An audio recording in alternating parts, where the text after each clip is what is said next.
يميت وهو على كل شيء قدير ولا حول ولا قوة إلا بالله العلي العظيم.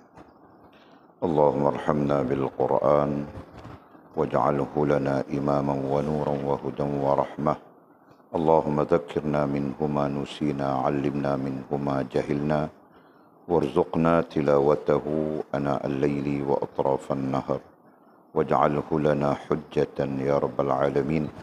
اللهم افتح لنا فتوح العارفين، وارزقنا فهم النبيين، واجعلنا من عبادك الصالحين والمتقين يا رب العالمين. بسم الله الرحمن الرحيم. قال مصنف رحمه الله تعالى: نفعنا الله بعلومه وبكتابه في الدارين، اللهم آمين يا رب العالمين. وبعد قال, sesungguhnya banyak rahsia-rahsia ilmu kerohanian dalam kenyataan ini yang tidak diketahui oleh orang-orang yang hatinya tidak ada sinar ilmu kerohanian itu. Ibnu Abbas mendapat ilmu itu hasil dari doa Nabi Muhammad SAW untuk beliau itu. Nabi mendoakan beliau, ya Allah, berilah ia pengetahuan agama dan ajarlah ia pengertian, yakni Al-Quran. Semoga Allah melimpahkan kurniaan seperti itu kepada kita sekalian dan dimasukkan kita ke dalam golongan orang yang dirahmati Allah di hari pembangkitan kelak. Syarahan yang ke-75. Saya nasihatkan kamu supaya takut kepada Allah dan patuh kepadanya. Turutlah hukum-hukum Allah dan bersihkanlah hatimu. Kontrollah dirimu. Relalah dengan Tuhanmu. Tolonglah orang yang miskin dan orang yang dalam kesusahan. Jagalah kesucian orang-orang kerohanian. Berbaik-baik dengan anggota-anggota masyarakat. Nasihatilah orang-orang muda. Hindarkan bermusuh dengan rakan dan kawan. Dan jangan suka mengumpulkan harta benda. Hindarkan berkawan dengan orang-orang yang bukan dari golongan yang menuju jalan kerohanian. Dan menolong mereka dalam perkara dunia dan agama. Hakikat kemiskinan dalam agama ialah kamu tidak memerlukan apa-apa dari orang lain yang seperti kamu juga. Dan hakikat kekayaan itu ialah kamu berada melampaui garis keperluan makhluk yang seperti kamu juga. Tasawuf boleh didapati bukan melalui perbincangan dan percakapan, tetapi adalah melalui lapar dahaga dan menjauhkan diri dari apa yang kamu sukai. Janganlah kamu menonjolkan kepandaian kamu di hadapan darwish, tetapi hendaklah kamu bersikap lemah lembut. Karena jika kamu menonjolkan kepandaian kamu, maka dia tidak akan rasa senang, dan dia akan senang jika kamu bersikap lemah lembut. Tasawuf itu berdasarkan 8 sifat. 8 sifat, yakni kualiti. Pertama, murah hati seperti Nabi Ibrahim. Kedua, menyerah dengan sukarela seperti Nabi Ishaq. Ketiga, sabar seperti Nabi Ya'qub. Keempat, sembahyang seperti Nabi Zakaria. Kelima, miskin seperti Nabi Yahya. Keenam, memakai pakaian bulu seperti Nabi Musa. Ketujuh, mengembara seperti Nabi Isa. Dan ke-8, beragama seperti Nabi Muhammad SAW. Kemudian kata musannif, syarahan yang ke-76. Alhamdulillah, kita teruskan pengajian kita merujuk kepada syarahan yang ke-74 sikit lagi. Dan kita terakhir kemarin membincangkan khusus terkait usuluddin, terkait tauhid, dan sedikit sebanyak ada tahqiqnya di sana. Ya. yang mudah-mudahan menjadi pegangan kita, mudah-mudahan menjadi akidah kita, yang sewajarnya dalam urusan kita dengan Allah Subhanahu wa taala, urusan kita dengan agama, dan urusan kita dengan diri kita sendiri. Yang penting kita menyadari, ya, kita menyadari dengan kesadaran yang sempurna bahawa kita tidak pernah bebas daripada terikat, daripada terkait, daripada berhubung dengan Allah, dengan agama, dan dengan diri kita sendiri. Ya. Dan secara kesimpulannya kita membaca ayat Allah Subhanahu wa taala kemarin. Nah, itu sebenarnya yang menjadi pegangan dalam konteks dalil, ya. Yang maksudnya tidak ada satu yang serupa dengannya dan dia Maha melihat dan Maha mendengar. Yang dalilnya laisa kamitslihi syai' wa huwas sami'un basir, surah Asy-Syura ayat ayat 13. 11. Nah, kamu orang cakap kasih kuatnya. Nah, Walid mana tahu, kamu orang yang tahu. Berarti kamu orang lebih dari Walid pengetahuannya, tahukah? Surah Asy-Syura ayat 11. Laisa kamitslihi syai' wa huwas sami'un basir. Nah, itulah akidah kita, dibawa ke mana-mana sampai bila-bila, gitu kan? Tidak akan berubah. Datanglah Wahabi kah? Datanglah siapapun. Nah, Allah Subhanahu wa taala tidak seumpama makhluk selama-lamanya. Ya, baik dia melihat maupun dia mendengar. Nah, kita pun melihat dan mendengar. Ya, apakah kita melihat dan mendengar seperti Allah melihat dan mendengar? Laisa kamitslihi syai'. Tidak seumpama makhluk, ya, tidak seumpama segala sesuatu yakni daripada makhluk dibandingkan dengan Allah Subhanahu wa taala. Hakikatnya tidak ada bandingan, tidak ada persamaan. Nah, itu pegangan kita. Nah, nanti orang kasih tahu kita, orang bilang kita Allah Subhanahu wa taala duduk di atas arasy. Nah, duduk, perkataan duduk itu menyamai makhluk sudah. Ya kan? Apalagi kalau bilang Allah SWT itu bertangan, berkaki, berwajah. Nah, lebih-lebih lagi seumpama makhluk. Kenapa? Karena itu datang dalam imajinasi, itu datang dalam tasawur. Kemarin kita bincang sudah. Ya, mudah-mudahan Allah SWT memberi kita ilmu. Amin ya rabbal alamin. Nah, kita sambung lagi, kata musannif. Sesungguhnya banyak rahsia-rahsia ilmu kerohanian. Banyak rahsia-rahsia. Nah, apa rahsia? Sir. Ya, sir itu makna. Apa rahasia? Rahasia adalah sir. Apa sir? Sir adalah rahasia. Apa rahasia? Rahasia adalah sir. Nah, itu makna. Ya. Yang Walid tanyakan di sini, apa rahasia? Ya. Ilmu kerohanian. Nah, jawabannya, rahasia itu berada dalam hubungan. Ya. Rahasia-rahasia ilmu kerohanian itu nantinya akan ditemui dalam hubunganmu dengan Allah Subhanahu wa taala, hubunganmu dengan agama, dan hubunganmu dengan dirimu sendiri. Nah, kau akan menemui rahsia-rahsianya. Nah, sedang kita berhubungan dengan orang pun di sana ada rahsia-rahsianya kan? Nah, Mizi ada hubungan dengan Iyana. Yana yang jual nasi lemak itu. Ada hubungan dia. Nah, Mizi semestinya tahu rahsia-rahsia yang ada pada Yana. Dan Yana semestinya tahu rahsia-rahsia yang ada pada Mizi. Nah, sampai-sampai mereka berkongsi rahasia. Gitu kan?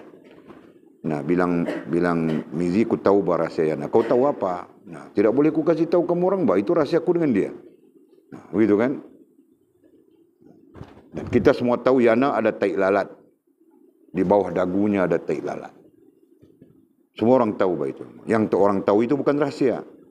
Tapi Mizi tahu satu lagi rahasia. Itu. Ya kan?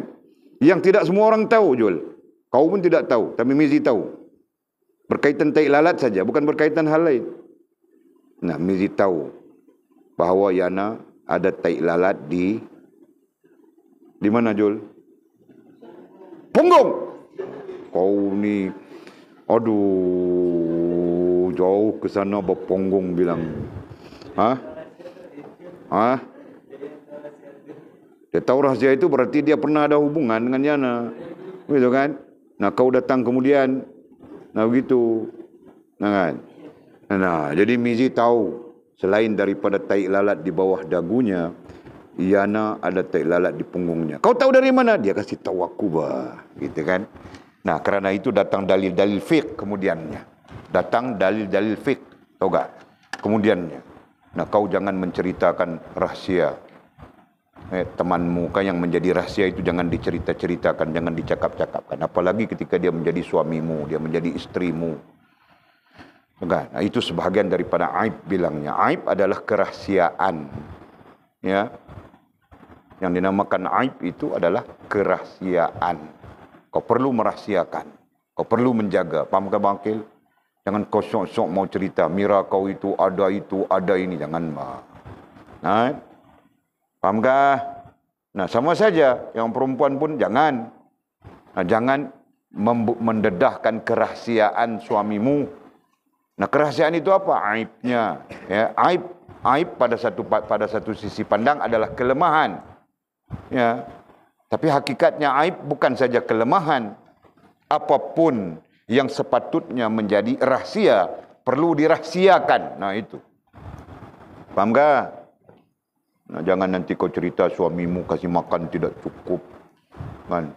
Nah, nanti datang hero tu dia hadiahkan kau minyak wangi. Suami aku minyak wangi pun tidak pernah kasih. Disuruh pakai minyak goreng ikan saja. Nah, kau dedahkan. Ya. Jangan. Dia akan menyebabkan kau sengsara di hari akhirat kelak. Ya, ingat ya. Nah, suami pun jangan mendedahkan aib istrinya. Jangan. Faham tak? Dia menyebabkan sengsara. Ada hadis sahih tentang itu. Ya. Kalau selama mana kau mendedahkan istrimu, aib istrimu kepada orang lain, dan istrimu terasa sakit di hatinya, ya, maka kau menanggung beban itu sampai di hari akhirat. Hal ini tidak memadai dengan taubat. Fahamkah? Nah, itu. Demikian juga. Jika kau menyakiti hati suamimu, mendedahkan aib suamimu, nah sampai menyakiti hatinya, nah hal itu akan terbeban sampai akhirat. Tidak memadai dengan minta maaf dan tidak memadai dengan taubat. Nah, itu ada hadis sahih tentang itu. Tahukah? Jadi jaga-jaga, berhati-hati. Nah, Walid bercakap khusus tentang aib itu. Fahamkah? Nah, jadi isu kita di sini adalah rahsia. Rahsia itu nanti datang dari mana? Rahsia itu nanti datang dari hubungan. Nah, kiasan majasnya tadi, apabila kita mempunyai hubungan yang baik, maka semua rahsia itu kita akan tahu. Betul kan? Nah, kita menjadi orang yang apa? Mizi berhubungan baik dengan Yana sampai-sampai peringkat mau menikah dia, mau berkahwin dia, menikah dia. Nah, Zul tidak mungkin tahu, Jul tidak mungkin tahu apa rahsia lebih dari Mizi terkait Yana, betul? Fahamkah? Nah, begitu juga. Mizi tidak tahu rahsia terkait dengan Jetun Simpang 3, anak Pak Meon itu. Melainkan Jul saja yang tahu rahsianya. Kenapa? Karena Jul punya hubungan yang baik dengan si Jetun Simpang 3 itu sampai-sampai mau memperistrikan dia, misalnya begitu kan. Jadi cluenya hubungan yang baik itu ya akan memunculkan rahsia-rahsia. Paham tak? Paham Angkel? Nah, kau terkebil-kebil saja. Kau paham ke tidak ni? Nah, aku sekurang-kurangnya mau kasih paham. Tidak paham? Nah, kau seorang saja yang tahu rahsia Mira, apa? Kami mana tahu? Tai lalatnya di mana? Engan. Besar ke kecil ke? Apakah? Nah, kau seorang saja yang tahu. Kami mana tahu? Nah, sampai-sampai dia punya bulan, datang bulannya berapa hari bulan. Nah, kau saja yang tahu Bangkil kan? Nah, kami tidak tahu, Pak. Kami tidak perlu tahu. Nah, begitu kan? Nah, kenapa kau tahu? Kenapa kau tahu yang Mira itu begini, begitu, begini? Kenapa kau tahu? Nah, sebab kau punya hubungan dengan dia bagus. Begitu kan? Faham tak? Okey. Nah, bukan macam orang sekarang. Orang sekarang datang period saja dia kasih tahu dekat Facebook.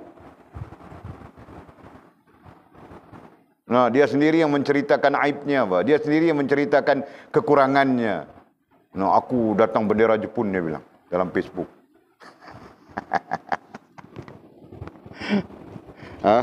Faham Angkel? Okey, nah itu contoh ya. Nah, kenapa? Kerana hubungan yang baik.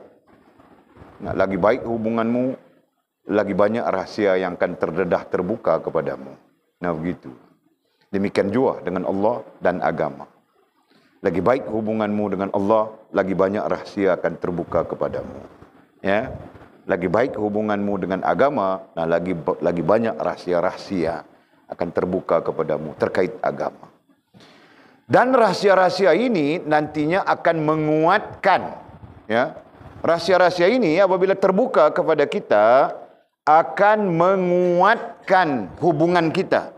Faham tak? Dengan Allah, dengan agama dan dengan diri kita sendiri. Ya. Nafas, kau cakap apa yang Walid cakap tadi. Ayat terakhir. Ayat terakhir.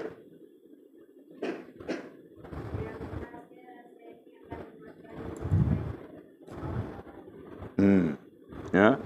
Rahsia-rahsia yang terbuka hasil dari hubungan baiknya kita dengan Allah Subhanahu wa taala, dengan agama dan dengan diri kita sendiri, ya, akan menguatkan. Nah, nanti yang menguatkan yang akan menguatkan itu adalah hasil, ya. Nah, apa yang menjadi kuat? Apa yang nantinya menjadi kuat? Fahamkah soalan Walid? Nah, apa yang menjadi kuat? Mau tanya siapa ni? Mau tanya Mimi mah. Apa yang menjadi kuat Mimi? Tulang muka? Otak kita kah atau apa? Hah? Hah? Hubungan sudah cakap sudah tadi. Yang akan menjadi kuat itu bukan hubungan. Hubungan itu bagus, menjadi baik. Faham tak? Nah, hubungan yang bagus dan baik itu nanti menyebabkan terbuka rahsia-rahsia. Begitu kan? Nah, rahsia-rahsia itu nanti menguatkan. Nah, apa yang dia kuatkan?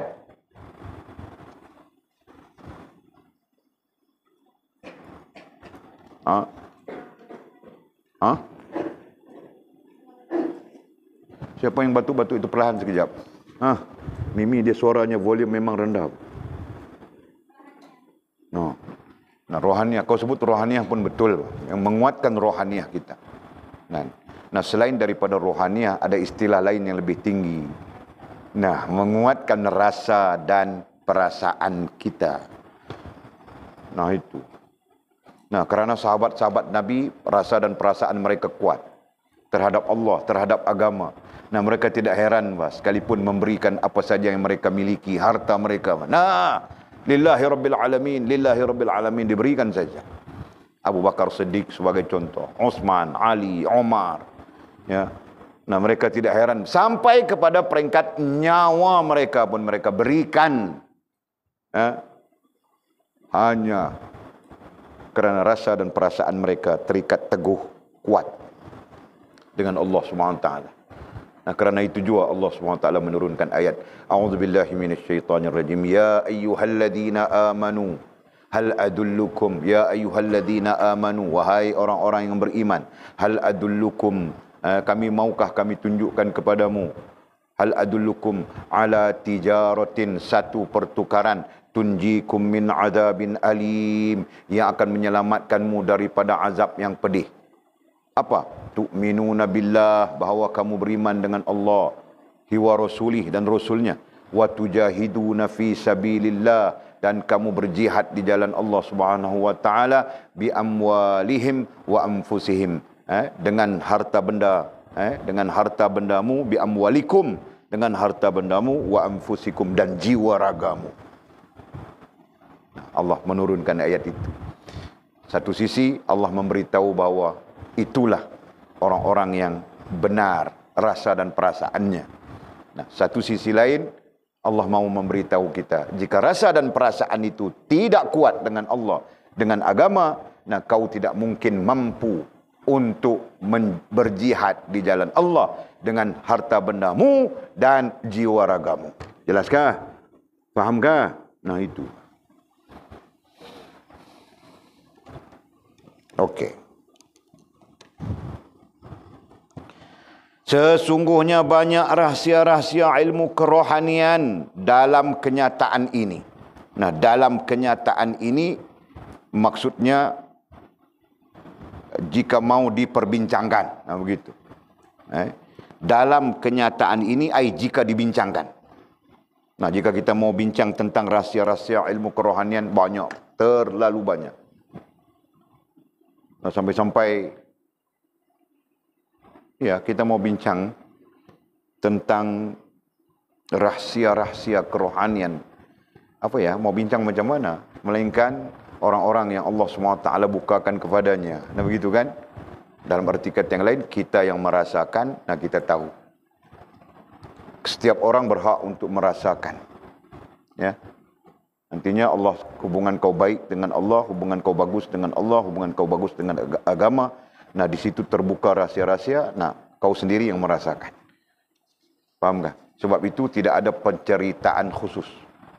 Tidak ada analogi khusus terkait dengan rahsia-rahsia dalam ilmu kerohanian. Tidak ada. Melainkan perkara-perkara yang dasar saja.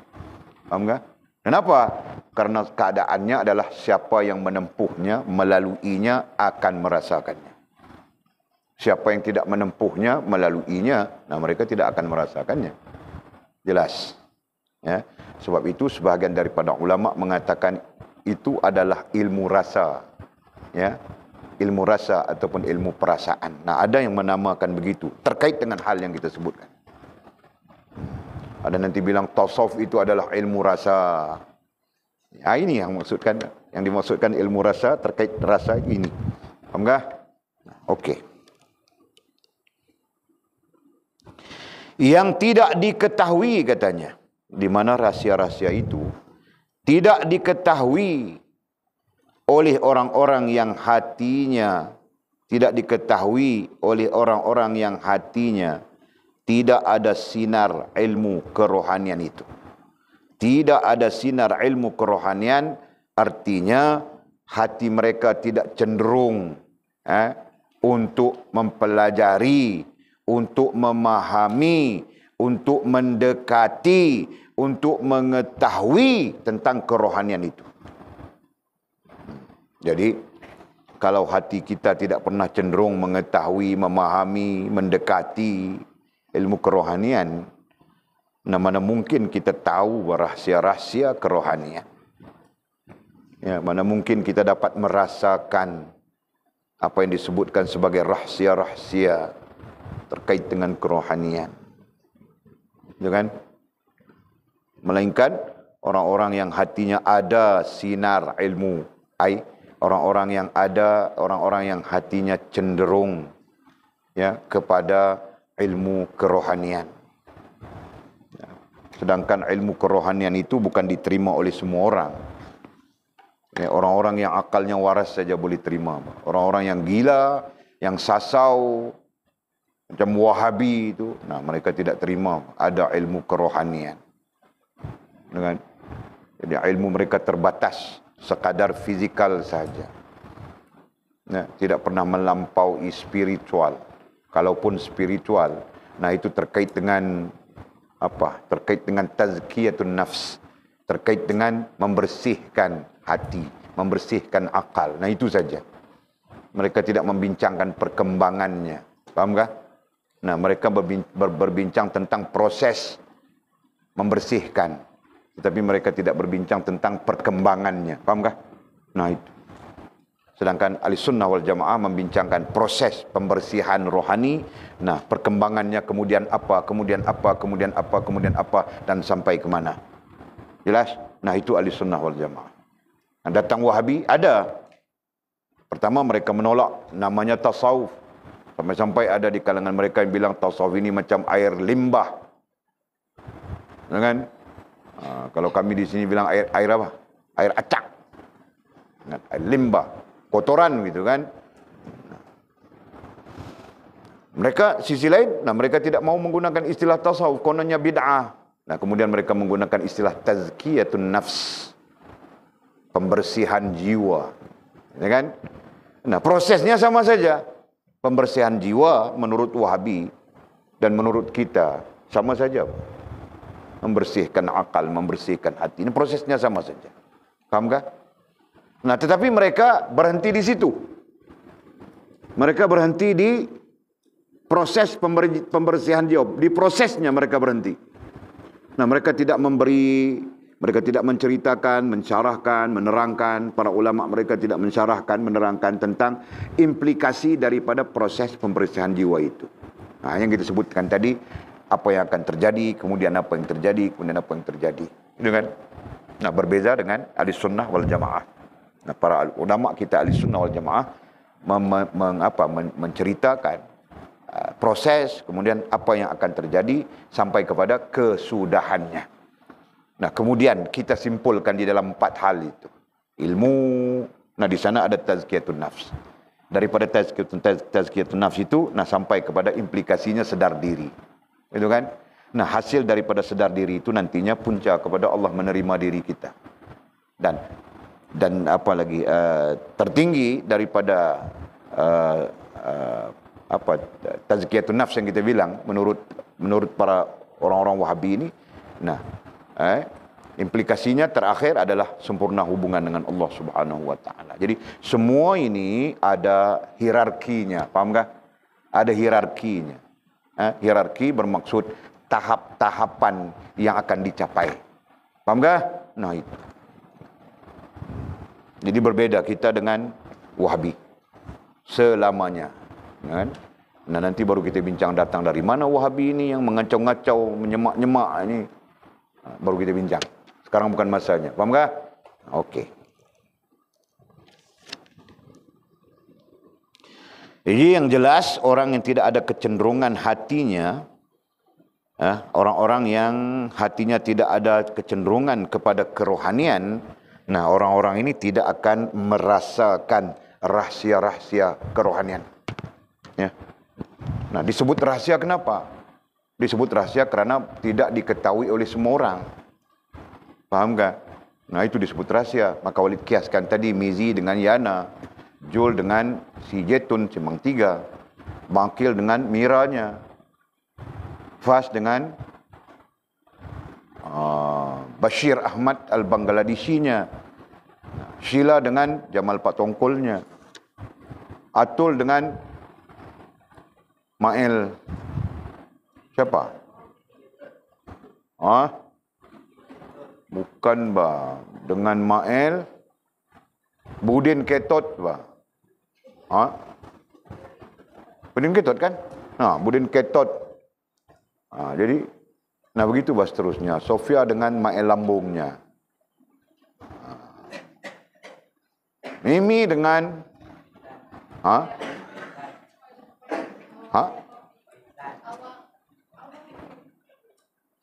apa kau ni Kelantan? Paitan. Apa Paitan? Kawan kau boyfriend dia, mana kau tahu? Kau ni tahu saja orang punya halnya. Jaga tepi kain orang panggil itu. Jadi kawan, tahulah. Cinta monyet lah. Cinta monyet. Ku tengok saja Mimi. Okey. Walid harap mudah-mudahan kita semua kita semua cenderung kepada kerohanian yang nantinya Allah membuka kepada kita rahsia-rahsia kerohanian. Ya. Itu doa Walid pada kamu orang. Doa Walid pada diri Walid sendiri, Pak. Ya. Allah membuka kepada kita yang mungkin tidak sama dengan orang-orang, ya. Bukan mungkin lagi, memang tidak akan sama, ya, dengan orang-orang yang tidak cenderung kepada kerohanian. Nah, alhamdulillah kita semua cenderung kepada kerohanian. Tinggal kita malas saja. Kan? Nah, zikir pembuka rohani aku bilang pun malas mau buat. Zikir nafsi aku bilang tidak tahu siapa yang buat. Nah, aku belum buka lagi, Pak. InsyaAllah minggu depan hari malam Jumaat, hari Jumaat malam 1 aku buka, aku mau lihat siapa yang mengamalkan zikir pembuka rohaniah itu. Zikir nafsi. Nah, itu kan. Nah, jika pembuka rohaniah kamu orang buat sudah, zikir nafsi berjalan sudah, nah kelainannya akan berlaku. Rahsianya akan terbuka sedikit demi sedikit. Fahamkah? Okey. Ibnu Abbas ay Abdullah bin Abbas. Abdullah adalah sepupu kepada baginda Nabi kita sallallahu alaihi wasallam, sedangkan Abbas adalah bapa saudara kepada baginda Nabi kita Muhammad bin Abdullah sallallahu alaihi wasallam. Ya. Jadi Ibnu Abbas boleh sebut sudah ya, ini menjadi tradisi orang Arab. Nah, mereka tidak menyebut nama anak, mereka terus menyebut nama anak kepada bapa, gitu kan? Ibnu, nah itu anak. Anak kepada Abbas. Nah, begitu. Okey. Ibnu Abbas mendapat ilmu itu, Ibnu Abbas antara orang yang disepakati oleh para ulama kita ahli sunnah wal jamaah sebagai antara pelopor di kalangan sahabat, ya, bukan nabi, pelopor di kalangan sahabat yang sangat arif, ya, yang sangat arif tentang kerohanian. Selain daripada Abu Zar Al-Ghifari, selain daripada Abu Musa Al-Asy'ari, dan selain daripada sahabat-sahabat yang 4, yang 3 lagi, yang 4 itu Abu Bakar, Umar, Osman, Ali, ya, nah itu sudah tentu pelopor-pelopor karena mereka dekat dengan baginda Nabi SAW. Nah, yang lain, yang lainnya antara boleh disebutkan tadi, ya, masih ramai lagi di kalangan sahabat, tetapi antaranya adalah Ibnu Abbas, Abdullah bin Abbas, siapa lagi? Abbas sendiri, Abbas bin Abdul Muttalib sendiri, bapaknya, ya kan? Abu Zar Ghifari, Abu Musa Al-Asy'ari, siapa lagi? Banyak lagi sebenarnya. Merupakan orang-orang yang cenderung kepada kerohanian. Ya. Dalilnya mereka banyak meriwayatkan hadis-hadis yang terkait dengan kerohanian. Nah, kalau kita nanti ada kesempatan baca kitab Al-Hilyah, Al-Hilyatul Awliya, karya Imam Abu Nu'aim rahimahullahu ta'ala, Imam Abu Nu'aim An-Naisaburi rahimahullahu ta'ala. Nah, beliau banyak merekodkan dan meriwayatkan hadis-hadis terkait dengan kerohanian. Dan kebanyakan hadis-hadis itu datang dari periwayatan Ibnu Abbas, Abu Zar Ghifari, Abu Musa Al-Asy'ari, Abbas bin Abdul Muttalib, Ali, Osman, Omar, Abu Bakar, Muaz bin Jabal, dan banyak lagi. Faham tak? Nah, itu. Nah, jadi katanya Ibnu Abbas mendapat ilmu itu hasil dari doa Nabi Muhammad sallallahu alaihi wasallam untuk beliau. Ibnu Abbas ketika kanak-kanaknya, Abdullah ketika kanak-kanaknya, ya, pernah dibawa oleh ayahnya Abdul Muttalib, ayahnya Abbas, ya, bapa saudara Nabi Abbas. Nah, datang berjumpa dengan anak saudaranya Muhammad bin Abdullah yang juga merupakan sepupu kepada Abdullah. Ya, sepupu kepada Abdullah, anak kepada Ibnu Abbas, anak kepada Abbas ini. Masih kanak-kanak dia. Datang berjumpa dengan Nabi SAW. Nah, kemudian dalam riwayat mengatakan Ibnu Abbas mengatakan, Abbas mengatakan kepada baginda Nabi SAW, "Wahai Rasulullah," katanya, ya kan, "aku sangat ingin anakku ini memahami, ya, Al-Quran, memahami wahyu Allah Subhanahu wa taala, yakni Al-Quran." Nah, kemudian baginda Nabi SAW menadah tangan berdoa. Ya, satu riwayat, dan satu riwayat lain mengatakan baginda Nabi SAW meletakkan tangannya di atas kepala Abdullah bin Abbas. Jadi ada dua riwayat. Yang satu mengatakan Nabi menadah tangan berdoa. Riwayat yang lain mengatakan Nabi meletakkan tangan di atas kepala Abdullah. Adapun riwayat yang mengatakan Nabi meletakkan tangan di kepala Abdullah, itu adalah riwayat yang paling rajih. Riwayat yang paling kuat. Ya, paling ramai dan paling kuat. Paham tak? Jadi katanya Nabi mendoakan beliau. Nah, Nabi ketika meletakkan tangan di kepalanya kepada Abdullah bin Abbas dan mendoakan beliau. Apa doa Nabi? Ya Allah, ini terjemahannya. Ya Allah, berilah ia pengetahuan, berilah ia Abdullah bin Abbas pengetahuan ilmu agama, ilmu pengetahuan ilmu agama, dan ajarlah ia Abdullah bin Abbas pengertian yakni Al-Quran. Nah, doa Nabi terus saja. Nah, doa itu balik pun baca untuk kamu orang, baca untuk majlis kita, kan? Allahumma faqihna fid din wa 'allimna at-ta'wil. Doanya pendek begitu saja. Allahumma faqihhu, kata Nabi SAW. Allahumma, ya Allah, faqihhu, ya. Jadi terjemahannya berilah ia pengetahuan agama. Faqih boleh diterjemahkan dengan cerdik. Faqih boleh diterjemahkan dengan bijak.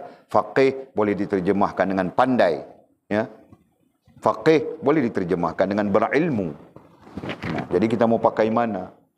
Berilah ia Abdullah pengetahuan agama, ilmu agama, pandai agama, bijak agama, cerdik agama. Nah, terserah kita. Tapi itu doa baginda Nabi.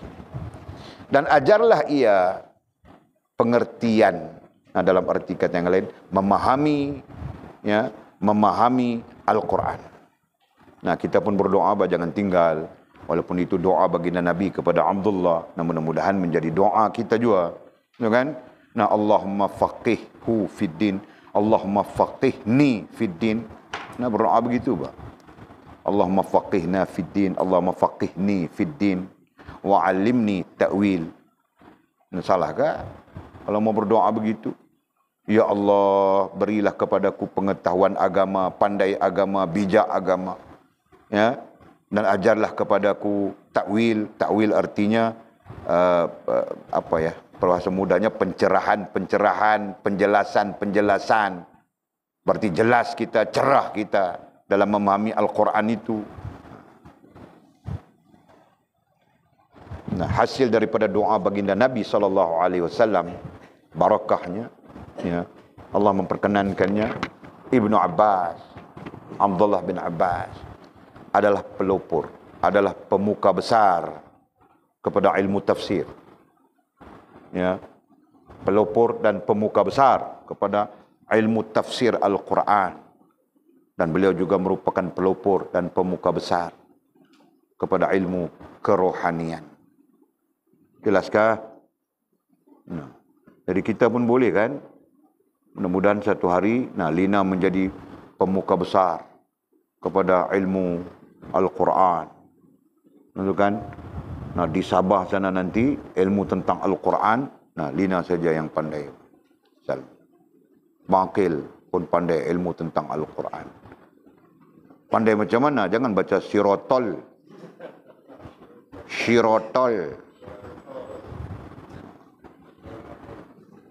Jadi sebab itu kita datangkan Nabuya mengajar kamu orang Quran.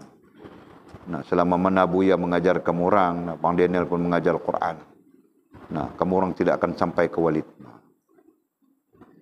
Jelas. Nah, jika dia tidak mampu lagi membetulkan kamu orang, nah, kamu orang akan sampai ke walid.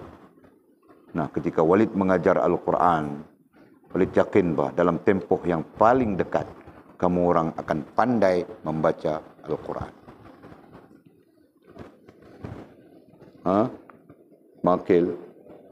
Nah, sebab Walid mengajar menggunakan alat bantuan mengajar. Antara alat bantuan mengajar ialah batu yang kita bikin asah parang, kau tahu kah? Yang panjang, bulat panjang itu kan. Ada bulat panjang, sini kecil panjang. Nah, batu itu ku beli. Payah saja ku tarik lidah kamu orang, ku asah dengan batu itu. Ha? Ya betul. Nah, jadi 2 minggu kemudian kamu orang boleh baca betul sudah. Nah, semua jadi Arab saja bahasanya. Nah, baru betul. Kan? Ini bahasanya sepitang. Mana mungkin baca Quran bahasa sepitang. Okey. Nah, berdoa kita kepada Allah Subhanahu wa taala. Mohon kepada Allah Subhanahu wa taala, ya, limpahkan kepada kita pengetahuan agama, ilmu agama, khususnya terkait iman, Islam dan ihsan. Itu sendiri. Ya.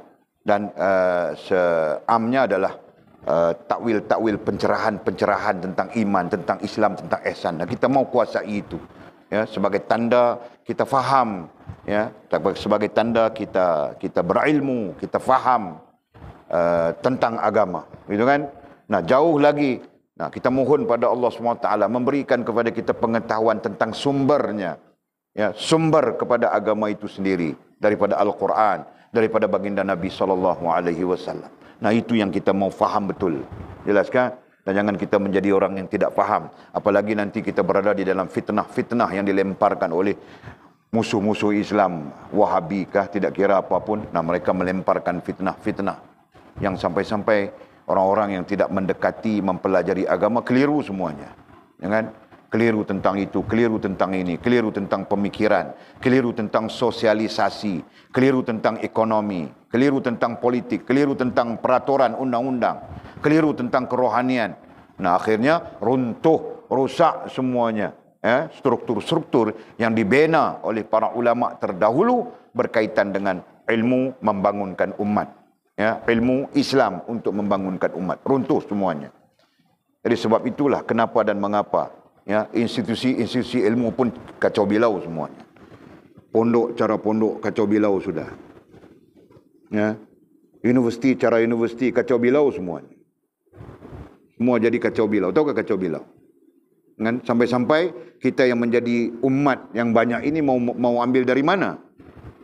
Kau mau lihat dari orang-orang universiti jadi Wahabi semuanya. Kau mau lihat orang-orang daripada jalur pondok. Nah, dia tahu kitab saja, tiada kitab dia pun tidak tahu apa. Nah, kau ambil dari siapa? Nah, ketika itulah pentingnya, ya, ilmu yang kita pelajari ini. Faham tak? Jelas, Atul. Pentingnya pengetahuan yang kita pelajari dan kita pertahankan. Nah, begitu. Jelas? Semoga Allah melimpahkan kurniaan seperti itu kepada kita sekalian. Amin ya rabbal alamin. Ya, semoga Allah melimpahkan kurniaan seperti itu. Nah, apa? Pengetahuan agama, cerdik agama, bijak agama, pandai agama, tahu agama. Nah, begitu. Yang banyaknya adalah tidak tahu, tapi pura-pura tahu. Nah, itu yang terjadi di tengah masyarakat kita. Betul? Ya. Tidak tahu agama. Kalau dia tahu sembahyang, puasa, zakat, haji, umrah, korban, bubur Asyura. Nah, itu saja yang dia tahu. Nah, itu bukan agama keseluruhannya. Kan? Agama keseluruhannya adalah iman, adalah Islam, adalah ihsan, adalah tauhid. Yang merupakan kesatuan atau gabungan ketiga-tiganya ke atas diri kita. Gitu kan? Nah, itu agama. Nah, berapa kerat manusia yang tahu itu? Berapa kerat manusia yang paham itu? Sama saja kita. Jika tidak belajar, kita pun tidak faham, kan? Nah, sekarang pun kita tidak faham, mau cantum-cantum saja pening semua. Nah, macam mana iman itu terkait dengan Islam? Macam mana Islam itu terkait dengan ihsan? Ihsan terkait dengan Islam. Islam terkait dengan iman. Pusing. Nah, kita pun pening saja. Dan kenapa? Karena kita tidak peka. Nah, berdiri kita atas andaian saja selama ini. Nah, kita mengandai-andaikan begitu, mengandai-andaikan begini. Nah, itu bagian daripada kekurangan dan kelemahan kita. Perbetulkanlah. Ya. Okey. Semoga Allah melimpahkan kurniaan seperti itu kepada kita. Kurniaan seperti itu, pengetahuan agama, kecerdikan, kebijaksanaan dalam agama. Dan termasuk pengetahuan seperti itu adalah pengertian Al-Quran, yakni memahami Al-Quran, memahami hadis-hadis baginda Nabi SAW sebagai sumber untuk mendirikan agama dalam diri kita. Nah, berarti kita perlu belajar Al-Quran, kan? Belajar memahami itu panggil apa? Belajar memahami Al-Quran itu panggil apa, Makil? Tadabbur. Nah, kita perlu belajar Al-Quran secara tadabbur. Sekarang kamu orang belajar Al-Quran secara tartil. Nah, kau baca berdengungnya, betul begitu, betul begini, ikhfa'nya, izhar syafawinya, idgham ma'al gunnahnya, idgham bila gunnahnya. Nah, itu yang kamu orang belajar sekarang. Nah, itu panggil tartil. Dalilnya warattilil Qur'ana tartila. Bacalah kamu akan Quran itu dengan betul. Tartil itu maknanya betul. Gitu kan? Nah, nanti kita belajar tadabbur. Sampai masanya kita belajar tadabbur. Tahu tak? Nah, untuk apa? Untuk memahami Al-Quran. Nah, kemudian kita belajar dirayah. Gitu kan? Nah, dirayah itu untuk apa? Dirayah untuk apa, Bangkil? Nah, untuk memahami hadis-hadis Nabi SAW. Nah, begitu. Faham tak? Nah, sekarang kita pun belajar sudah dirayahnya sedikit sebanyak. Walaupun tidak secara khusus, ya, kita belajar sudah sesuai dengan tahap kita. Nah, nanti kita sambung lagi begitu. Faham tak? Okey. Dan dimasukkan kita, nah termasuk doa mursyid kita, nah berdoa dia untuk kita, dan dimasukkan kita ke dalam golongan orang yang dirahmati, orang yang dirahmati Allah.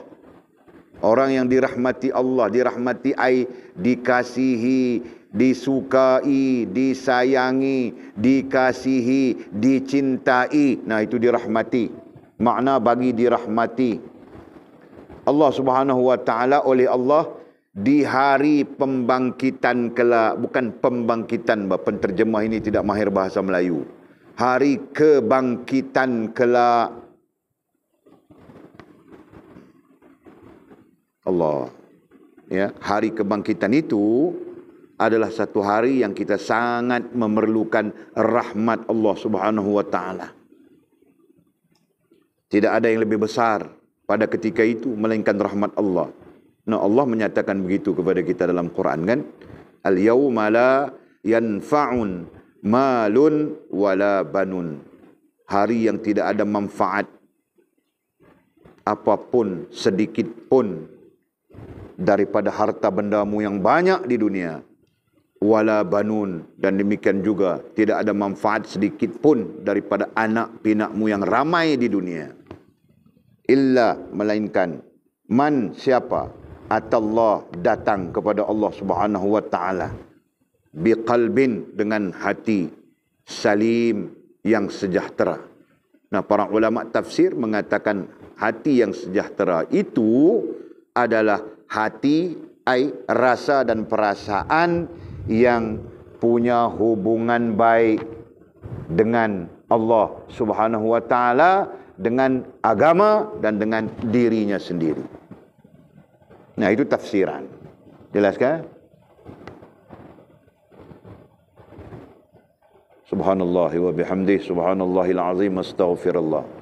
Nah, kita menamatkan sudah syarahan yang ke-74.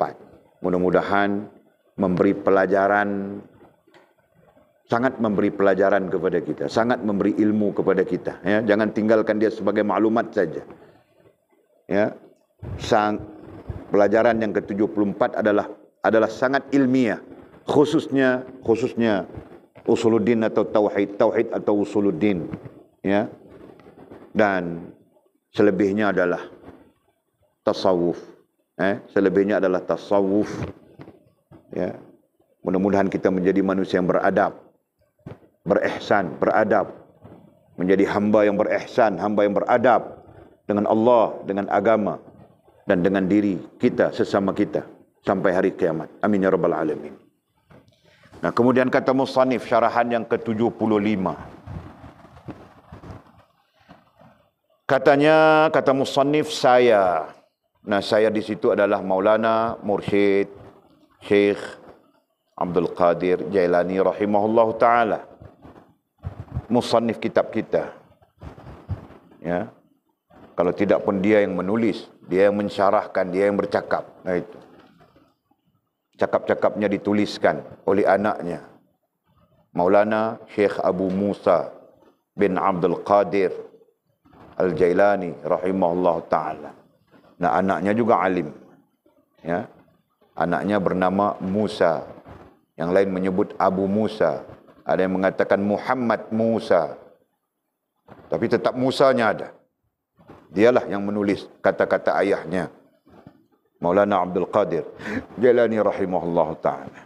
Nah, sehingga kata-kata itu terhimpun di dalam satu kitab yang namanya Futhul Ghaib, yang kita baca dari sekian lama.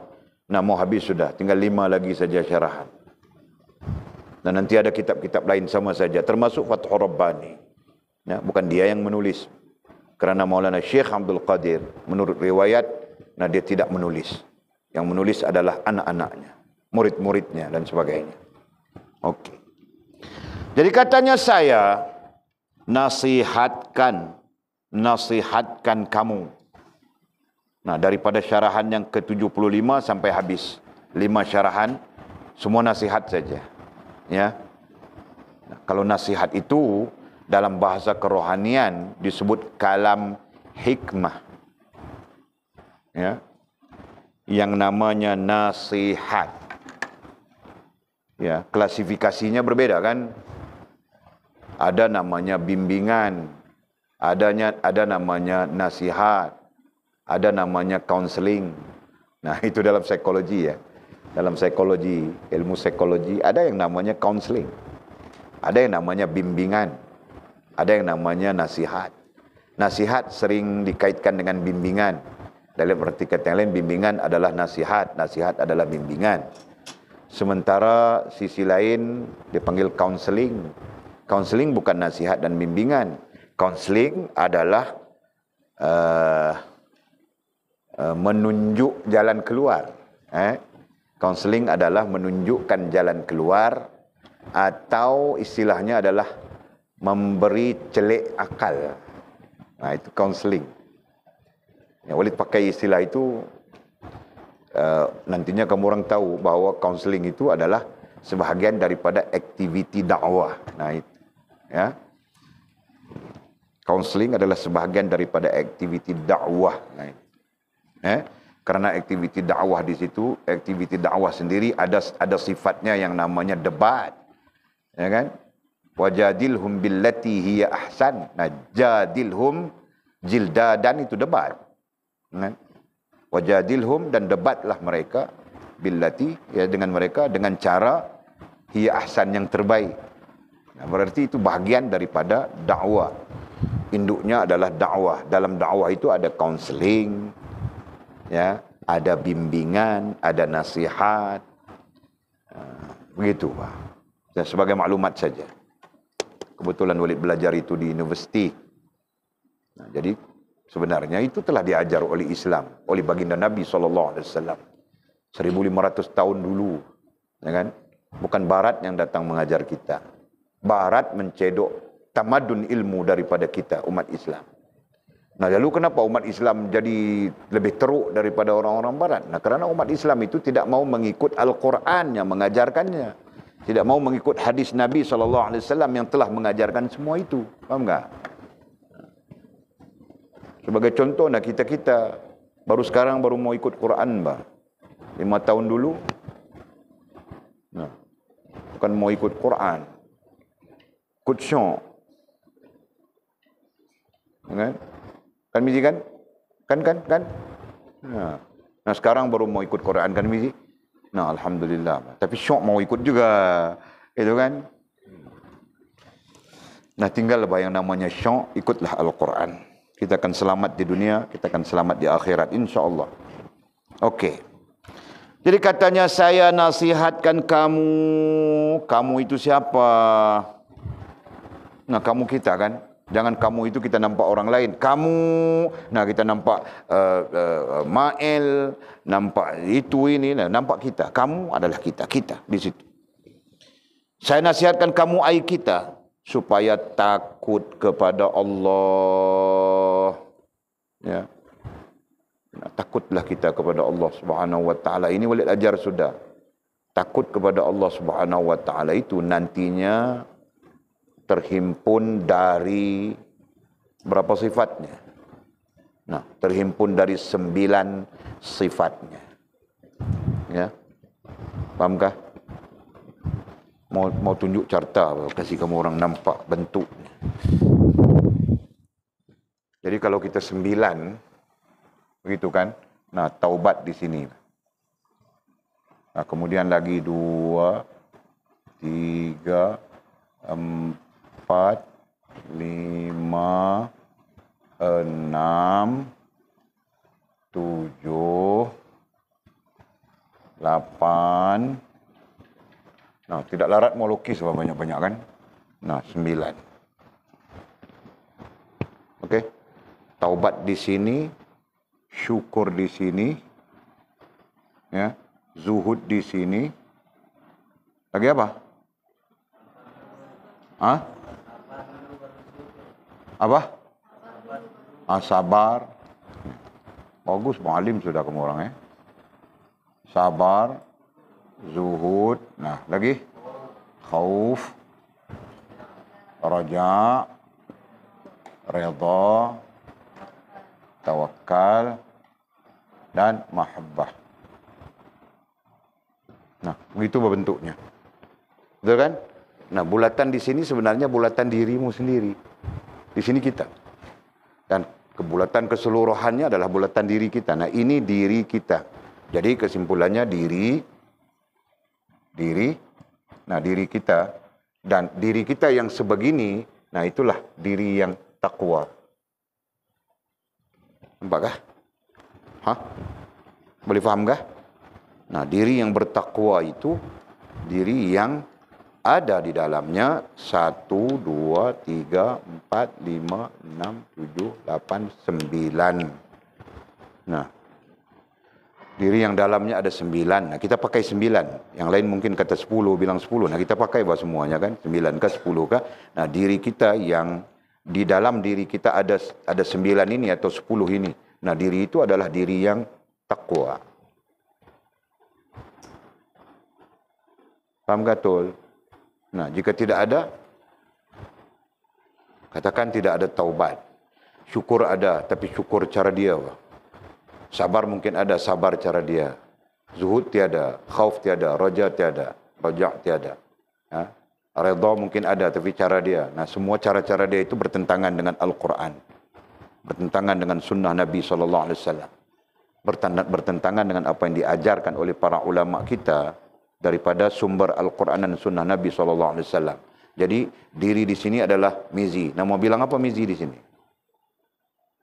Nah, mizi mau bilang apa mizi di sini? Nah, dia tidak ada semua ini. Kalau ada pun bohong-bohong begitu saja, syok-syok begitu saja. Nah, diri di sini adalah mizi. Mau bilang apa mizi diri di sini? Nah, jahat, itu di antara istilahnya kan? Jahat, menyeleweng, sesat. Itu istilahnya, ya kan? Jahat, tidak ada takwa di sini. Nah, ini apabila ini tidak ada berarti tidak ada takwa di sini. Nah, jadi pengisiannya di sini adalah yang Mizi bilang tadi, mizi jahat, mizi sesat, mizi menyeleweng, mizi apalagi tidak tahu mau sebut sudah. Ya kan? Nah, paham kah? Nah, itu mizi lain. Nah, mizi ini, nah, dia ada semuanya ini. Taubat ada. Setiap malam saja 500 kali dia taubat kan? Satu hari satu malam, sekarang. Hasbunallah wa ni'mal wakil, ni'mal maula wa ni'mal nasir, astaghfirullah. Nah, jadi campur-campur semua 500 sudah kan? Betul kan? Nah, satu hari 500 mizi ini. Betul kan mizi? Ha? Saya ada. Masya Allah. Jadi kau bukan orang yang mizi yang satu hari 500 istighfar. Itu bukan ya? Oh begitu. Jadi kau mizi yang pertama tadi. Allah ya Allah. Subhanallah. Nah okey, begitu mizi bukan mizi ini. Mizi lain apa? Mizi lain. Bukan mizi di sini. Fiji yang pening-pening itu, yang mabuk ketom itu. Mungkin dia, kan? Nah, ada semua dalam dia. Taubat ada, syukur ada, sabar ada, zuhud ada, semua ada. Nah, semua ini ada menjadikan Fiji itu satu hari satu malam 500 kali sekurang-kurangnya dia beristighfar. Kan? Nah, 500 kali dia bertaubat kepada Allah SWT. Perlahan-lahan dia syukur itu terbina dalam dirinya. Dia pun membina syukur dalam dirinya. Dan satu persatu. Masya Allah. Ya, kalaupun tidak sempurna, kita katakan, nah ini gambarannya, ini gambaran. Mungkin ada orang yang nantinya sempurna. Sempurna berarti 100%, 100% sempurna. Gitu kan? Nah, mungkin kita pun tidak sampai 100%. Ada yang 50%. Nah, sekurang-kurangnya, gitu kan? Nah, yang lain 30%. Yang lain 10% misalnya. Jadi yang 10% itu perlu sedar diri lebih. Itu kan? Paham tak? Katakan bangkil 10% saja. Nah, kau perlu lebih sedar diri. Nah, sedar diri bagaimana? Sedar diri bahawa bahaya, diri kau sedang berada di dalam bahaya. Ya. Nah, itu. Paham tak? Nah, Sheila misalnya 30%, dia pun perlu sedar diri bahawa dia masih di dalam bahaya. Nah, Walid di sini 10%. Walid lagi-lagi perlu sedar diri bahawa Walid berada di dalam bahaya. Nah, ini kamu orang semuanya, bukan Walid. Walid mungkin 5% saja, Pak. Nah, Walid lebih-lebih lagi perlu sedar diri yang Walid berada di dalam bahaya. Diri Walid berada dalam bahaya, khususnya rohaniah. Gitu kan? Rohaniah Walid sedang berada di dalam bahaya. Nah, bahaya itu boleh menyebabkan sakit yang berpanjangan, rohaniah itu sakit yang berpanjangan, atau mengalami kematian. Pencerahannya ada sudah semua orang kan? Nah, kalau rohaniah itu mati bagaimana? Ada kan? Kalau rohaniah itu sakit bagaimana? Pencerahan itu semuanya ada sudah. Nah, itulah kondisi-kondisi, keadaan-keadaan. Faham tak?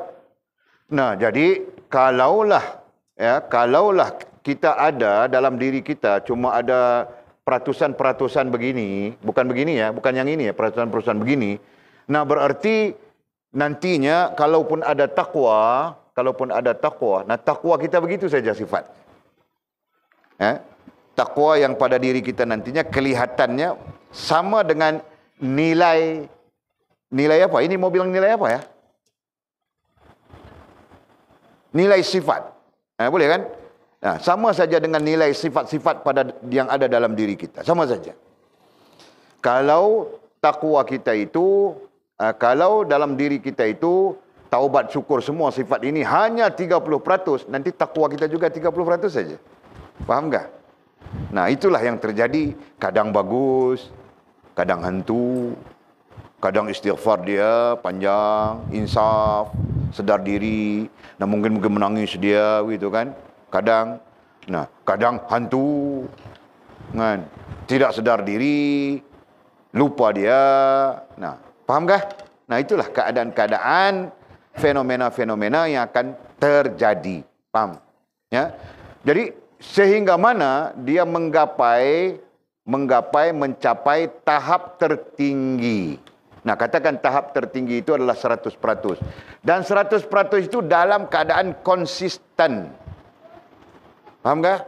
Nah, perlu konsisten di situ. Kita belajar sudah tentang itu.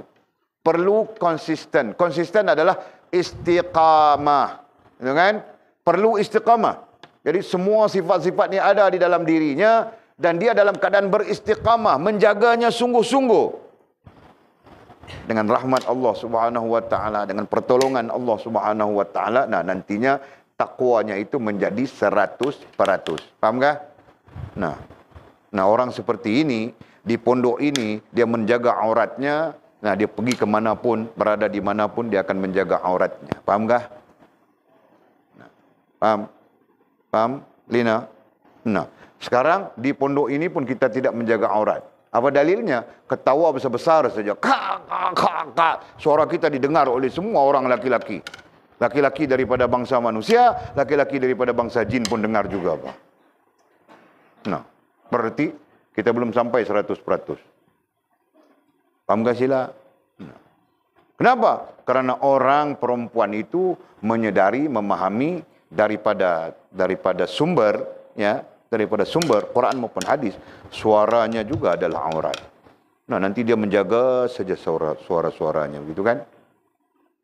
Paham Lina? Nanti kamu orang tanya, kenapa Walid dengan suara kenapa?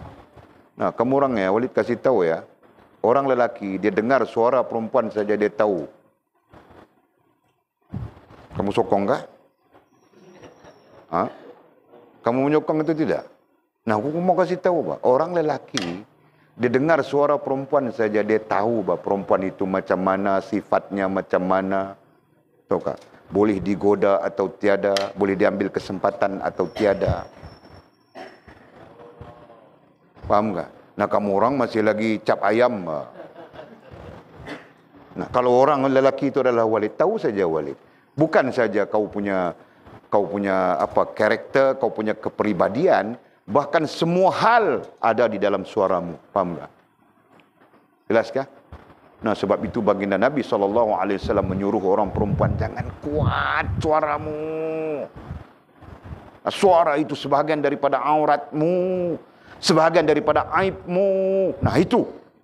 Kerana itu. Paham tak?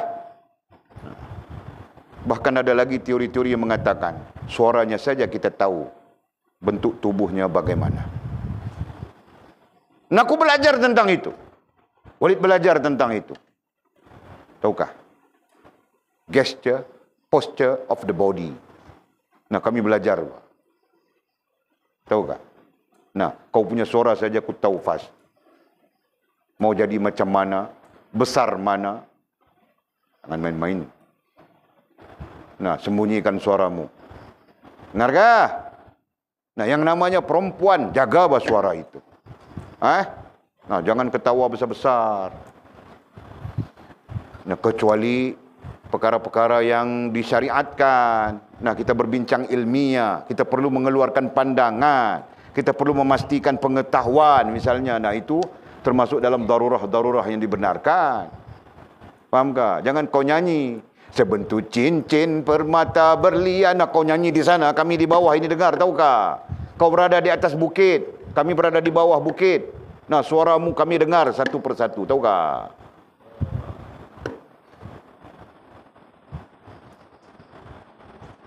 Kenapa kau? Macam short current saja. Kau faham betul? Betul ke apa yang Walid cakap ni? Nah, nanti ada kesempatan kita bentangkan. Ya. Nah, ada bahawa dekat Walid ada buku-buku. Ya, walaupun ditulis oleh orang putih, diterjemahkan. Nah, dalam buku-buku itu ada ceritanya. Kalau orang Islam yang menulisnya dalam firasat. Dalam satu buku, satu kitab teks Arab asalnya, kemudian diterjemahkan dalam bahasa Indonesia. Namanya firasat. Nama teks itu adalah firasat. Siapa yang menulisnya? Firasat. Imam Jalaluddin Rumi, bukankah? Firasat. Siapa pengarangnya? Fakhruddin Ar-Razi. Itu penulisnya. Al-Imam, nah ulama kita, fuqaha itu. Fakhruddin adalah fuqaha. Dikenali dengan Ar-Razi. Nah, dalam ranking fuqaha, Ar-Razi adalah ulama Syafi'iyah. Imam Fakhruddin Ar-Razi. Nah, dia menulis satu kitab namanya Firasat.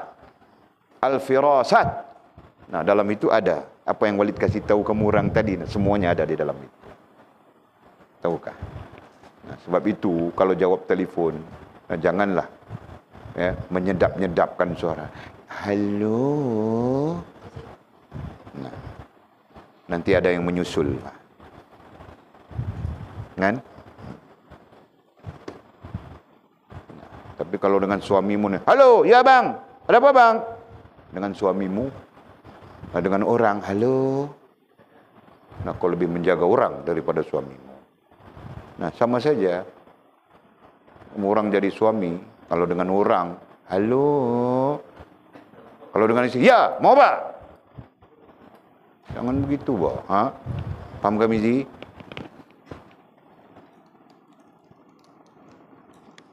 Ada, firasat itu ada. Kitab terjemahan ya, jadi buku biasa. Namanya firasat, ada dengan kita. Tapi tidak tahu. Tadi Walid naik tengok perpustakaan di dalam maktabah kita. Terasa rugi anak perempuan banyak. Ya. Tadi Walid naik ke dom tadi, menangkap ular. Hari ini Walid pun join Jepam. Tangkap ular. Ya, masuk ke dalam dom. Ular itu kecil saja, tapi dibilang besar. Jadi Walid pun dengan penuh terkejut, bah, pulang beli ikan pun kelang kabut saja, dengar ular besar masuk dalam dom. Habis nanti telan semua anak darah di dalam dom. Pikir begitu. Nah, sekali terhempap di almari saja mati dia. Rantau pergi potong pula kepalanya, kan? Kau potong kepalanya kan jadi rantau. Hari ini saja. Kan? Nah, itu orang tidak bilang besar, itu orang bilang panjang. Panjang dan besar. Tak adalah, kau ni merapu saja, bah.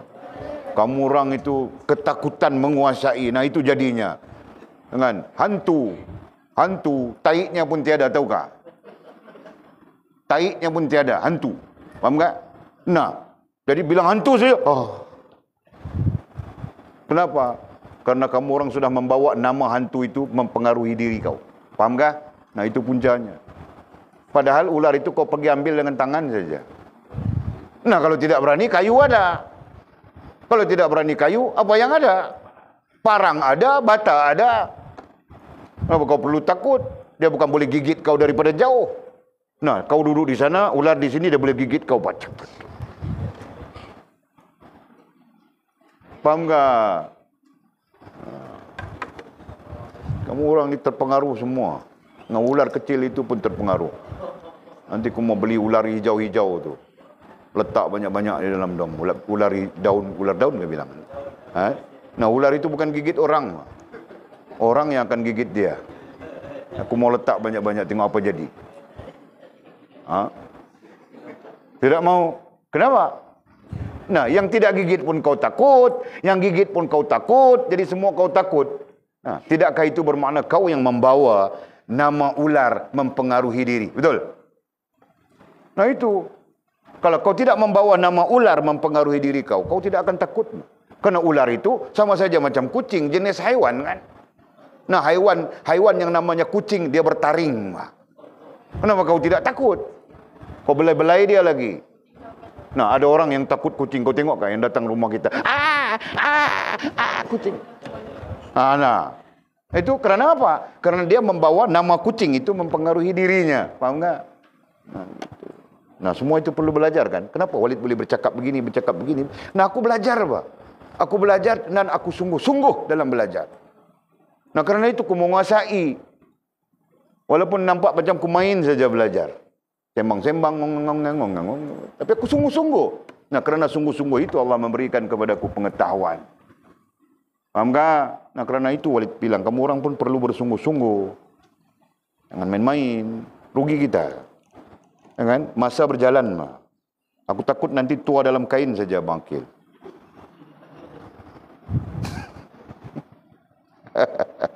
Ya kan? Nah, tua dalam kain saja, Pak. Paham tak semua? Paham, Sofia? Nah, kau Walid cakap kau berangan-angan saja. Jangan-jangan kau pun terbang macam fairy tale juga, Pak. Tiada?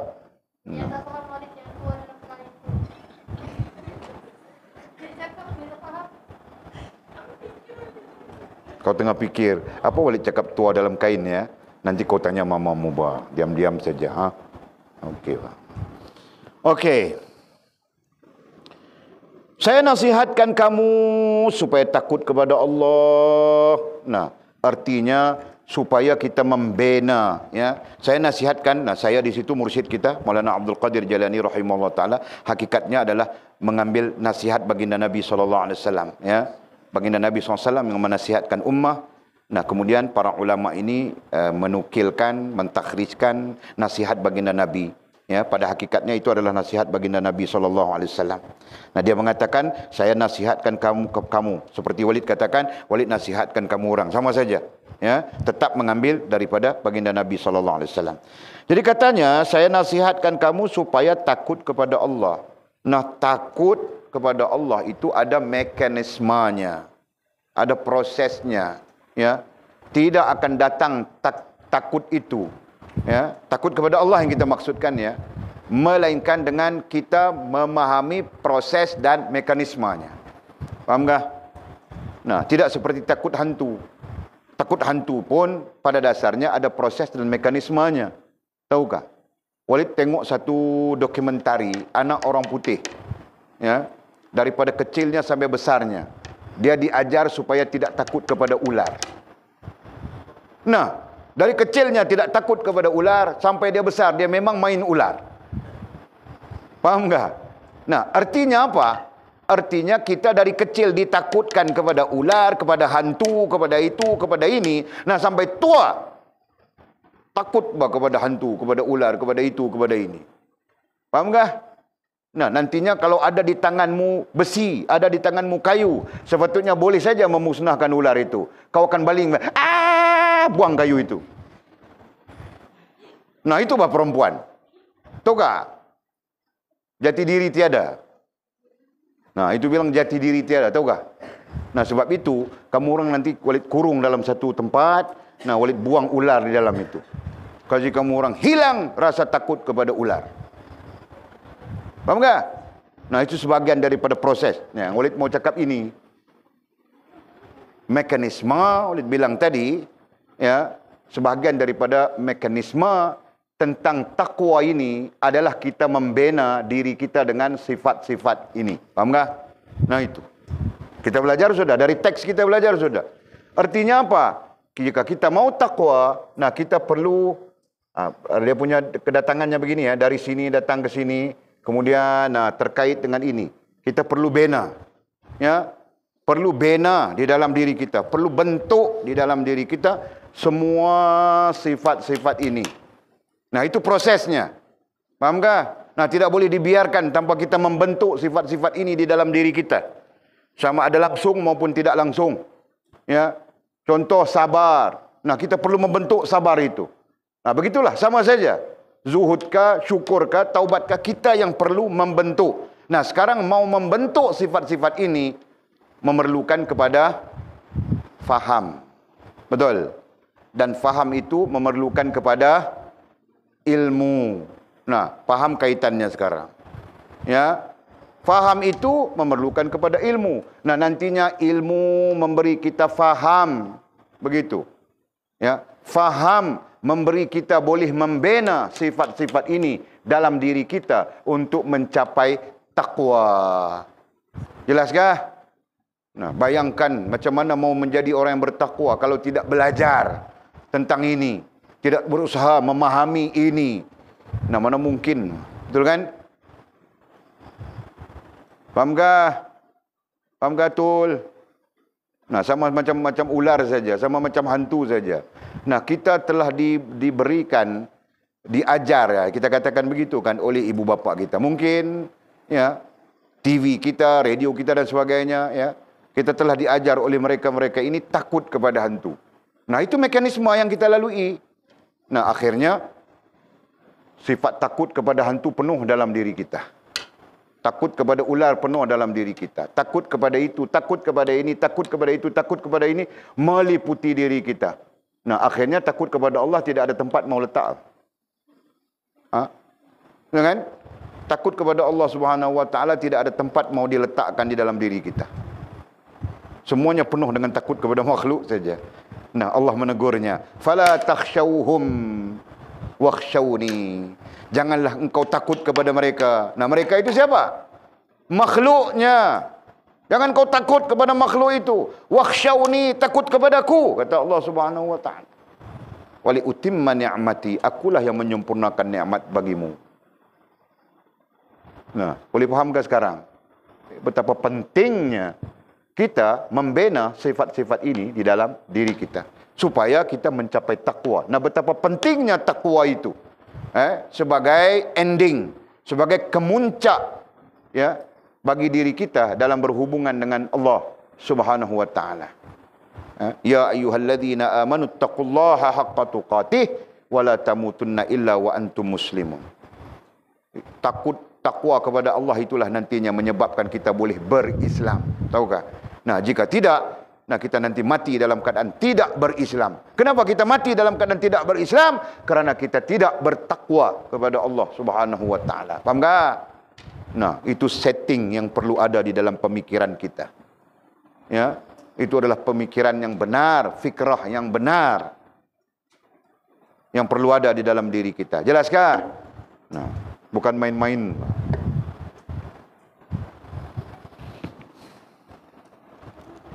Jam berapa sudah? Oh, 9.55 sudah. Lapar nasi kah? Jangan makan nasi, Pak. Kamu orang makan nasi itu sebab lapar nasi. Jangan makan nasi. Mau makan apa? Makan cabai hijau yang halus-halus tu. Nah, nanti lapar cabai hijau yang halus-halus tu tidak pernah dengar, Pak. Kan? Manjul kan? Okey. Kemudian kata musannif, turutlah hukum-hukum Allah dan bersihkanlah hatimu. Wallahu a'lamu bis-shawabihi au kama qala.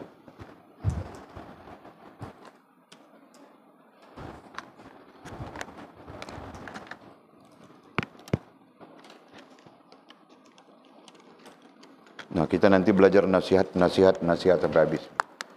Nah, kalau kita tidak perlu kepada huraian, nah, sekali lagi kita habis semuanya pun boleh kan? Tapi tidak perlu kepada huraian. Macam mana kamu orang lambat, bang? Lambat dalam mencantumkan maklumat. Nah, itu kan perlu ditunjuk satu begitu. Nah, kalau peringkat tinggi orang tidak tunjuk satu-satu lagi. Kotak ini dicantumkan dengan kotak ini. Kotak ini ada 5 fakta. Kotak 1 dicantumkan dengan kotak 2. Nah, dia faham sudah. Itu kan? Nah, itu baru betul otak cekap. Nah, sekarang kau tahukah? RTMS Ustaz Nazri sudah macam tidak berani berkomunikasi dengan kita sudah. Sebab kita meletakkan kita punya polisi. Kita hantar orang untuk pergi interview. Dia jadi macam, alamak, tak boleh main tipu lagi sudah. Sekiranya tidak memenuhi kita punya kriteria, ya, tidak cukup syarat kita, nah kita tidak terima. Faham kah? Jadi dia pun mula goyang sudah. Sampai-sampai hari ini tidak balas balik kita minta berapa orang yang cadang mau datang dari RTMS Ranau. Ya, kami mau kasih exam, kami mau kasih interview. Sampai sekarang. Berarti kemungkinan besar kita tidak ada pelajar daripada RTMS. Tahukah? Ranau tidak ada. Kan? Nah, kalau ada pun buat apa bangkil sama macam kau saja. Nah, aku tidak mau lagi, bang. Jujur bilang aku tidak mau lagi. Kan? Yang seperti kamu orang aku tidak mau lagi, bang. Faham tak? Nah, aku terima saja kamu orang dengan rela hati. Kenapa? Kerana duit ku beli tiket sudah. Kan? Keluar sudah duit ku beli tiket, datang semua aku pikir mau makan apa, mau semua aku pikir sudah. Nah, jadi kamu orang sebenarnya berada di dalam rahmat Allah Subhanahu wa taala. Nah, jika tidak, aku tidak mau berteruk-teruk mau mengajar macam ini, tahu tak? Nah, sedikit syukur kepada Allah Subhanahu wa taala, bukan kepada Walid. Ya. Sebab apa? Sebab kita sudah mengaturkan sistemnya. Faham tak? Nah, sistemnya kita atur sudah. 2 tahun untuk daras, 2 tahun untuk kajian kitab. Sekurang-kurangnya, settle sudah. Nah sekarang dasar pun ku kena ajar, daras pun ku kena ajar. Nah kajian kitab belum sempat lagi, 4 tahun sudah. Faham kah? Nah habis tahun ini saja siapa mau pulang boleh pulang sudah. Betul kan? 4 tahun sudah kan? Nah kamu orang 4 tahun sudah Pak. Nah mau pulang silakan Pak. Tidak ada yang menyekat. Mau pulang sekarang pun ku kasih Pak. Nah, tidak ada yang akan menyekat. Betul. Nah, terserah saja. Nah, sebab itu aku bilang tadi, sungguh-sungguh Pak, sungguh-sungguh supaya yang namanya guru melihat pencapaian kamu orang itu betul. Sekalipun kita tersasar sudah.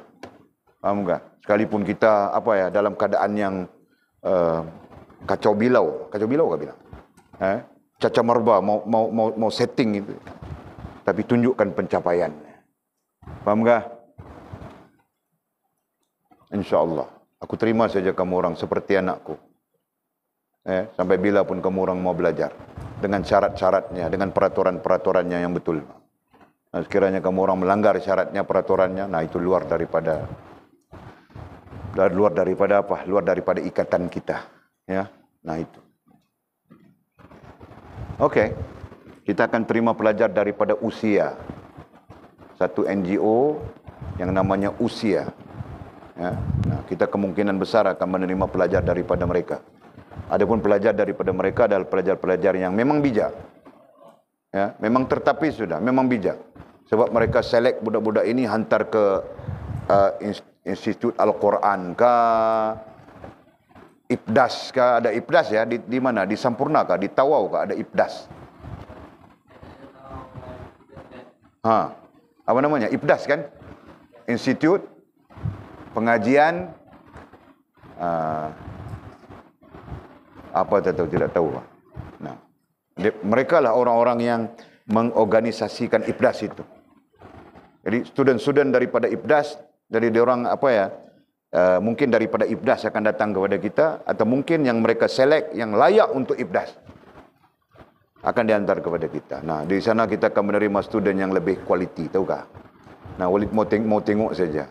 Walid mau kamu orang, Walid mengajar orang ini dan Walid mengajar kamu orang. Kita lihat pencapaian siapa yang paling laju. Nah, mereka 1 tahun, mungkin kamu orang 3-4 tahun, belum tentu sama dengan mereka. Nah, itu bentuknya. Faham tak? Nah, itu jam kalau kamu orang main-main, tertinggal sudah. Faham tak? Nah, Walid kasih tahu sudah. Sistem Walid, kalau betul kamu orang punya penerimaan ilmu itu betul, kalau betul. Nah, dalam tempoh 4 tahun kamu orang boleh mengajar seperti Walid mengajar. Itu saja. Kenapa? Kerana Walid lengkapkan sudah pedagoginya. Di dalamnya ada pedagogi sudah. Tinggal nanti kita bentangkan pedagogi saja. Nah, oh ini rupanya pedagogi, ini rupanya, nah kamu orang tahu sendiri. Karena kamu orang malas baca, malas muzakarah, malas buat nota, ya kan? Malas memikirkan mungkin, sibuk dengan hal-hal yang tidak berfaedah kepada pelajaran kamu orang. Nah, itu nantinya menyebabkan kamu orang jadi lambat. Nah, bukan salah Walid lagi. Jika kamu orang sedar, Walid mengajar kamu orang bukan setakat tauhid, fiqh, tasawuf. Walid mengajar semua perkara. Sudah mengajar semua perkara, tapi dalam bentuk yang umum begitu. Ya, bukan mengikut disiplinnya satu persatu. Kenapa? Karena disiplinnya itu nanti kita tunjukkan saja. Nah, ini kita dengar sudah, ini kita dengar sudah, ini kita dengar sudah, ini kita dengar sudah. Nah, begitu saja. Tahukah? Okey, mudah-mudahan Allah Subhanahu wa taala terima kita, memberikan kita ilmu. Lemahkah, jahilkah, malaskah, apakah? Ya. Makan banyakkah, makan sikitkah, tidak makankah, tidak lalu makankah? Semuanya Allah bagi kita ilmu. Amin ya rabbal alamin. Nah, jadi soalan tutup semua. Ada soalan kah? Tidak ada kan? Ada? Nah, silakan.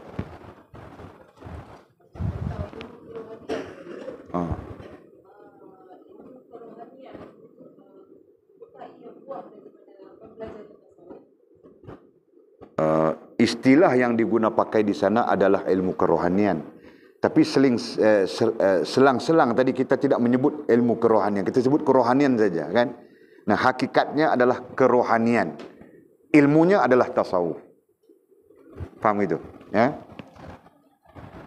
Kita katakan begini, poinnya adalah tasawuf. Terserah kita lah nak sebut tasawuf kah, nak sebut psikologi kah, tak kisahlah, kan? Kalau tasawuf pun kita belajar 4 benda tu juga, psikologi, metafizik, estetika, etika, sama saja. Ya, kan? Jadi kita sebut tasawuf. Nah, daripada tasawuf inilah mencetuskan 2 hal, ya. Hal ruhaniyah dan yang kedua hal jasmaniyah. Jadi persoalan tadi, apakah ilmu rohaniah itu daripada tasawuf atau daripada tasawuf itu datangnya ilmu rohaniah? Nah, kesilapan faham itu tadi mungkin kerana kita menggunakan terms ilmu. Faham tu? Di rohaniah ini kita gunakan terms ilmu. Di situ kita akan jadi keliru. Ya? Terms ilmu kita guna di sini saja. Ilmu. Itu yang betul. Terms ni guna di sini saja. Hasilnya ini rohaniah dan jasmaniah. Boleh faham? Jadi spesifik kitab kita tadi dia sebut ilmu rohaniah dia sebut, kan? Kita baca balik tak apa.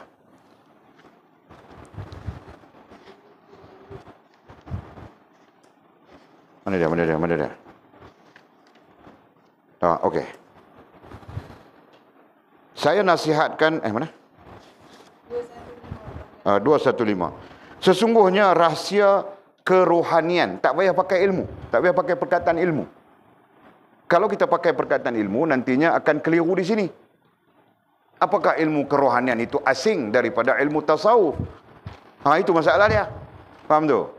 Padahal ilmu kerohanian itu datang daripada ilmu tasawuf itu. Ataupun tempat keluarnya perbincangan rohaniah adalah daripada ilmu tasawuf. Itu ayat yang betul. Faham tu? Jadi cuba kita hazafkan. Kita katakan begini, ya. Kita katakan begini. Sesungguhnya banyak rahsia kerohanian dalam kenyataan ini yang tidak diketahui oleh orang yang hatinya tidak ada sinar kerohanian itu. Tak payah guna perkataan ilmu. Ayat itu dandan memberi faham. Betul? Boleh faham tu? Jadi kita jangan ialah ini penterjemah. Jadi penterjemah ini kadang-kadang dia pun tak tahu ilmu kerohanian, ilmu tasawuf dia pun bukan tahu, dia terjemah saja. Jelas? Jadi kalau kita baca teks tadi tanpa menyebut ilmu, apakah itu lebih jelas kepada saudari daripada menggunakan istilah ilmu?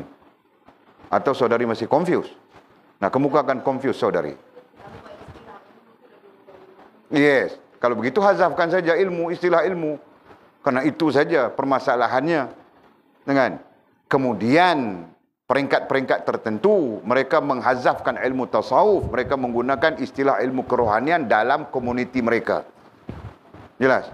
Nah, macam dalam komuniti kita boleh menggunakan istilah ilmu kerohanian dah. Sebab kita faham link antara kerohanian dengan tasawuf, tasawuf dengan kerohanian. Adapun dalam komuniti-komuniti yang tidak faham, kita tetap kena menggunakan ilmu tasawuf dan kerohanian itu tidak boleh disandarkan kepada ilmu, tidak boleh disebutkan kepada ilmu, tidak boleh dikaitkan, tidak boleh dikatakan ilmu kerohanian. Nanti dia akan jadi bercabang-cabang ilmu untuk difahami. Faham tu? Jadi terserah. Kalau kita suka, hazafkan saja perkataan ilmu pada ayat yang kita baca tadi. Ya, sesungguhnya banyak rahsia-rahsia kerohanian. Ilmu itu padang. Dalam kenyataan ini yang tidak diketahui oleh orang-orang yang hatinya tidak ada sinar kerohanian itu. Nah, perkataan ilmu dihazafkan. Okey?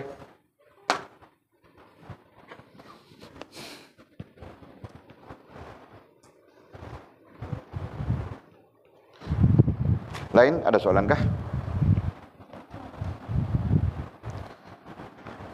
Saudari Sheila ada soalankah saudari? Tidak ada. Saudari Atul? Siapa saudari-saudari yang ada soalan? Oh, saudari sedap kan? Oh, baru aku tahu syok panggilan. Saudara Akil ada soalan ke saudara? Tidak ada. Okey, Pak. Habis? Tidak. Oh, ada lagi. Silakan saudari. Oh.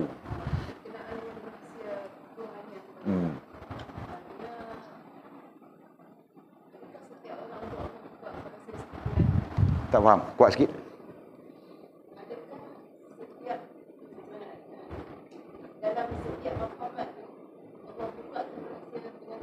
Iya. Dengar baik-baik ya soalan ini ya. Apakah dalam setiap maqamat? Nah, secara skala besarnya ada 7 maqamat, betul? Ya, bagi kita. Ada 7 maqamat. Bagi umat Muhammad SAW ada 7 maqamat. Nah, itu skala besar. Maqamat itu boleh dihalusi lebih halus, lebih banyak lagi. Tapi kita ambil skala besar. Apakah dalam setiap maqamat, berarti naik itu, Allah menunjukkan, menzahirkan rahsia-rahsia kerohanian? Iya, jawapannya iya. Nah itu. Jadi dari awam sampai kepada tawabin, Allah menzahirkan rahsia kerohanian. Dia akan merasakan, melihat dan merasakan rahsia kerohanian itu.